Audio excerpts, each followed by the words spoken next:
झांसी दुर्गा उत्सव महासमिति प्रशासन की गाइडलाइन का पालन करने वाले भव्य पूजा पंडालों को पुरस्कृत करेगी। शहर में राम बारात का भी भव्य स्वागत करेगी। इसी के साथ ही समिति ने डांडिया उत्सव आयोजित करने वाले आयोजकों से अपील की है कि वे उत्सव में आधार कार्ड देखकर ही लोगों को शामिल करें, अन्यथा की स्थिति में प्रशासन और समिति किसी भी तरह की जिम्मेदारी नहीं लेगी। एक स्थानीय होटल में आयोजित पत्रकार वार्ता में कार्यकारी अध्यक्ष पूर्व केंद्रीय मंत्री प्रदीप जैन आदित्य, महासमिति अध्यक्ष पुरुषोत्तम स्वामी, महामंत्री विनोद अवस्थी, शोभायात्रा संयोजक पीयूष रावत ने संयुक्त रूप से समस्त दुर्गा उत्सव समितियों से अपील की कि वह अपने पंडालों में सीसीटीवी कैमरे अवश्य लगाए। इसके साथ ही अग्निशमन यंत्र भी रखे। महासमिति ने सभी दुर्गा उत्सव समितियों से प्रशासन की गाइडलाइन का पालन करने की अपील की। इसके साथ ही महासमिति ने मोबाइल नंबर भी जारी किए हैं, जो विभिन्न दुर्गा पंडाल समितियों की समस्याओं के निस्तारण के लिए तत्पर रहेंगे। पदाधिकारियों ने कहा कि समस्त दुर्गा उत्सव समितियों को एक रोस्टर रजिस्टर बनाना होगा, जिसे पुलिस सुरक्षा संबंधी आवश्यक रात्रि गश्त के दौरान देखेंगी।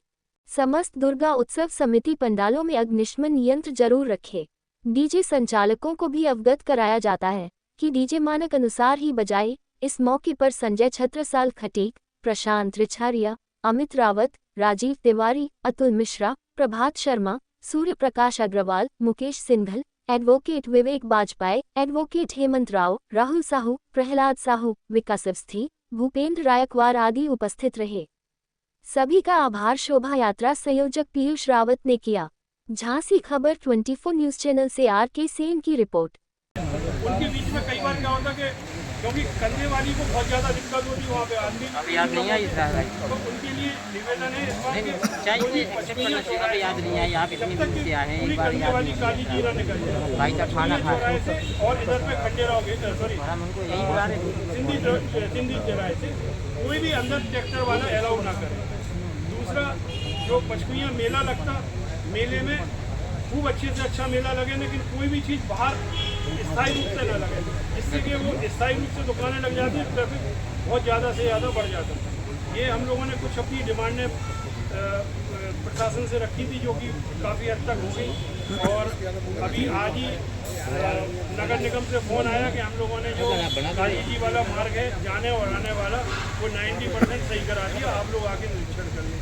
और तालाब का भी जो काम है वो भी लगभग अपन को 4 दिन में पूरा हो जाएगा। तो प्रशासन अपनी तरफ से जो काम है वो कर रहा है और आप लोगों से यही है प्रार्थना कि कुछ हम लोगों ने नंबर इशू करे हुए हैं, तो उन नंबरों के माध्यम से कम लोगों तक ये मैसेज हो जाए कि जिसको भी जहाँ भी कमेटी को कोई समस्या है वो हम लोग का संपर्क करें, तो हम लोग डायरेक्ट प्रशासन से संपर्क करें, उसको काम करें। और सम्मान करोगे आप दुर्गा कमेटियों का, तो दुर्गा कमेटी का अपना कोई मानक नहीं है जिसमें से ये लोगों से आपस में मिल करके बैठ करके तय करें, फिर उन्हें मानक बताए। प्रशासन के मानक से क्या लेना है? पूजन अर्चन है और जो विसर्जन है उसमें प्रशासन का कोई सहभागिता नहीं होती, जो एक विधि विधान से क्योंकि हमारे साथ आज पीछे रखी है श्री दुर्गा उत्सव महासमिति पिछले 65 वर्षों से माता रानी की पूजन और विसर्जन में आम जनमानस और जो मूर्ति रखते हैं वो समितियां और प्रशासन इन सबके बीच में सेतु का काम करती है।